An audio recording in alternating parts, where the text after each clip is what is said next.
जय सिया राम। सब सुख लहे तुम्हारी सरना, तुम रक्षक काहू को डरना। हमारी भक्ति किस प्रकार से मजबूत हो, कैसे प्रगाढ़ हो, ये आस्था, ये विश्वास हनुमान जी के प्रति दिन प्रतिदिन किस प्रकार से बढ़े, इसको लेकर हम सभी भक्त प्रयासरत रहते हैं। और जितने भी उपाय किए जाते हैं, इसका एक ही उद्देश्य है कि हनुमान जी के प्रति हमारी ये भक्ति बढ़ जाए। आज ज्योतिषाचार्य हरलीन कौर जी आपके सामने उपस्थित हैं, जो आज अपने अनुभव से भी कुछ आपको बताएंगे कि किस प्रकार से हनुमान जी के प्रति हम अपनी भक्ति को, इस विश्वास को बढ़ा सकते हैं। स्वागत है आपका। जय सिया राम जी। ये तो बहुत आवश्यक है, क्योंकि देखिए जितने भी उपाय हम लोग करते हैं, मंदिरों में दर्शन करते हैं हनुमान जी के, एक ही उद्देश्य होता है कि हनुमान जी के प्रति हमारी जो भक्ति है ये मजबूत होती रहे। क्या खास बता रही हैं?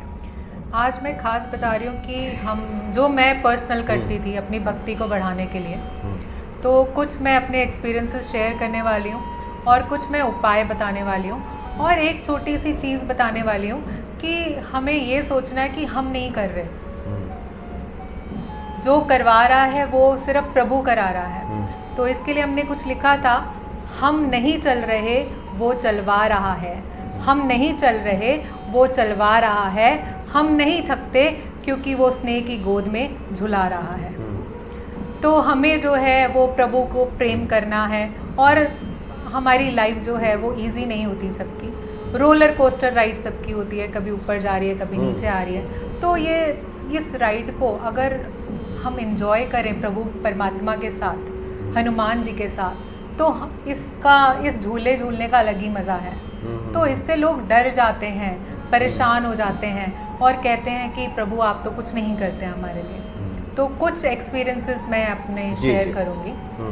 सबसे पहला जो मैं आपको शेयर करने वाली हूँ कि ये भक्ति को कैसे बढ़ाया जाए। तो जब हम पाठ करते हैं और हमारा मन इधर उधर भटकता है, तो मैंने पहले एपिसोड में आप लोगों को बताया था कि आप अपने मन को सजा दें कि बार बार आप उसको रीड करें। तो मेरे पास काफ़ी लोगों के फ़ोन आए और उन्होंने कहा कि अगर हमने संकल्प लिया है, मान लो 108 का, तो हमारा तो संकल्प ही नहीं कभी पूरा हो पाएगा, जो कि बिल्कुल ठीक है। तो पहले तो मैं यही बोलूँगी कि संकल्प तभी लो, पहले अपने मन को स्थिर करो, और अगर आप संकल्प ले चुके हैं तो आपको मैं एक और छोटी सी ट्रिक बता रही हूँ, जिससे आपका मन भी काबू में रहेगा, परमात्मा की भक्ति भी आपको मिलेगी और आप अच्छे से कर पाएंगे। ये मैं खुद करती थी। मैं क्या करती थी, भगवान की मूर्ति के सामने, हनुमान जी की मूर्ति के सामने ऐसे बैठ जाती थी और मैं कहती थी कि आप जो हैं वो मेरे टीचर हैं, आप जो हैं वो मेरे प्रिंसिपल हैं, और मैं एक लेसन पढ़ रही हूँ। और आपने देखा होगा जब आप छोटे थे, जब कोई टीचर आपके सामने बैठ जाता था या खड़ा हो जाता था, आप पढ़ रहे होते थे, तो आप कॉन्शियस हो जाते हो, आपका सारा ध्यान जो है वो आपकी पढ़ाई में होता है। तो जब आप इस भाव से बैठेंगे पाठ करने के लिए, भक्ति करने के लिए, कि मेरा जो टीचर है, मेरा जो गुरु है, वो मुझ पे कॉन्स्टेंटली नज़रें गड़ाए हुए हैं, वो मुझे देख रहा है, तो ऑटोमेटिकली जो फोकस है वो आपकी भक्ति में हो जाएगा। आप इधर से उधर हो ही नहीं सकता। और ये मैंने बहुत प्रैक्टिस की है, ये छोटी छोटी चीज़ें हैं, जब हम इसकी प्रैक्टिस करते हैं तो हमें जो है वो भक्ति तो मिलती ही मिलती है, और फोकस हमारा बढ़ जाता है, जो कि हर भक्ति में एक निष्ठा की ज़रूरत है, फेथ की ज़रूरत है। तो वो हमारा फेथ भी बढ़ना शुरू हो जाता है। जी जी जी। तो इसके साथ हम आपको उपाय भी बताते हैं कि आपका ना जो आसपास का वातावरण है वो खुशबूदार होना चाहिए।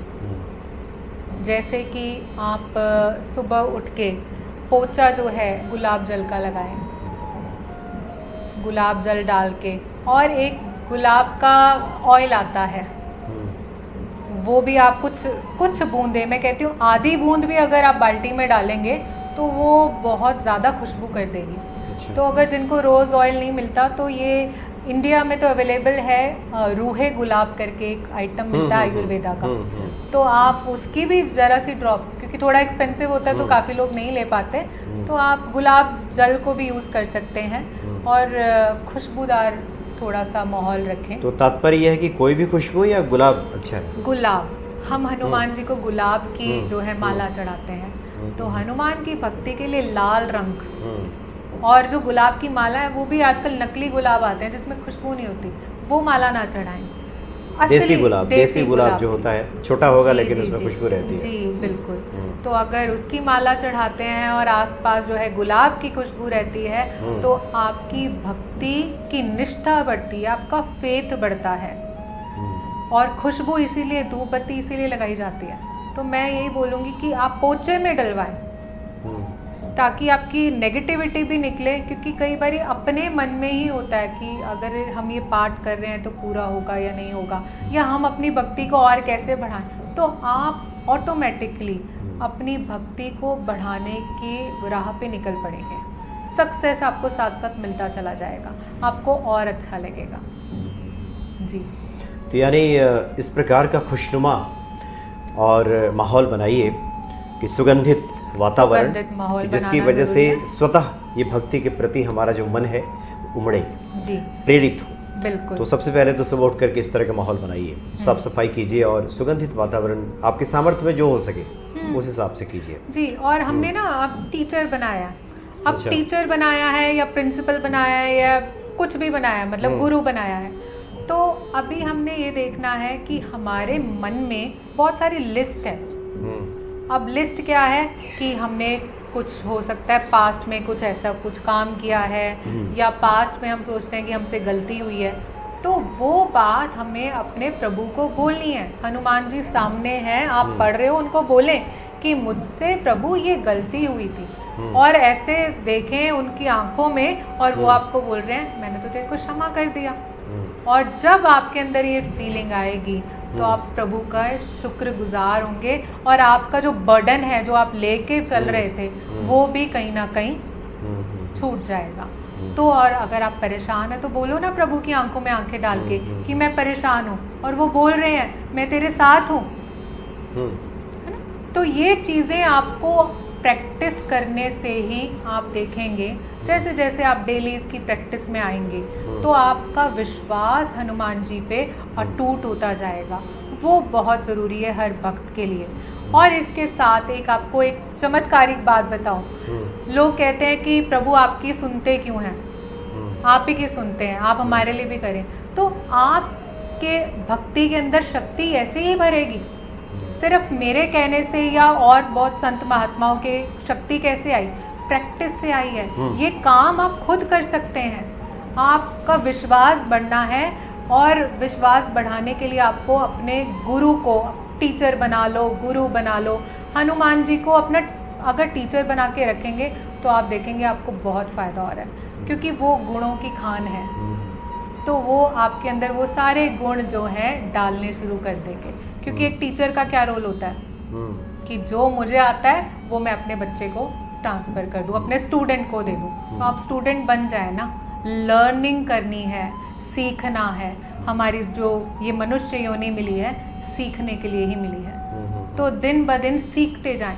गलतियां करेंगे आप बहुत बार, जैसे आप देखें छोटा बच्चा होता है, जब वो चलना शुरू करता है तो वो काफ़ी बार लड़खड़ाता है, गिरता है, फिर उठता है, तो माँ कितनी खुश होती है।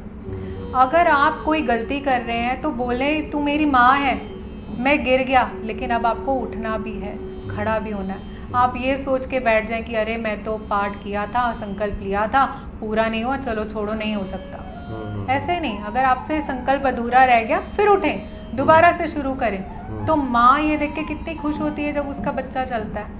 और अगर बच्चा गिरता है तो माँ ये थोड़ा ना कहती है तू गिरा क्यों, मैं तेरे को मारती हूँ, नहीं, माँ उसको सहारा देती है। तो हनुमान जी हमेशा प्रेजेंट हैं, आपके साथ हैं, प्रेजेंट हैं आपको सहारा देने के लिए। तो बिल्कुल निश्चिंत हो जाएं और अपनी पाठ पूजा, अपनी साधना, अपनी भक्ति, अपने ज्ञान को बढ़ाते रहें। जी जी, तो काफ़ी महत्वपूर्ण आपने बातें बताई कि हनुमान जी को निहारिए, उनसे बातें कीजिए, अपने हृदय को उद्गार व्यक्त कीजिए, और ये भाव रखिए कि हनुमान जी तो कह रहे हैं कि सब अच्छा है, कृपा है और सब अच्छा होगा। तो इस तरह से इस भक्ति में इजाफा होगा। और कुछ जो आवश्यक कदम आपने उठाने के लिए बताया, ये तो सुबह से ही होना चाहिए कि साफ़ सफाई से लेकर के सुगंधित वातावरण, अपने वृत्तियों को, अपने कर्मों को हम ठीक करते रहें और हनुमान जी पर पूर्ण भरोसा रखें। और धीरे धीरे मुझे लगता है कि ये अभ्यास से धीरे धीरे कुछ दिनों में जी। ये मन का जो भटकना है ये कम होगा और श्रद्धा और भक्ति बढ़ेगी और सक्सेस मिलता चला जाएगा आपको, आपकी स्पिरिचुअल ग्रोथ होती चली जाएगी। यानी हर प्रकार की जोदायक फल चार, धर्म, अर्थ, काम और मोक्ष सब प्रदान करने वाले हैं हनुमान जी। तो इस प्रकार से आप हनुमान जी की आराधना कीजिए, निश्चित तौर पे सभी मनोकामना पूरी होगी। बहुत बहुत धन्यवाद आपका। जय जय श्री राम।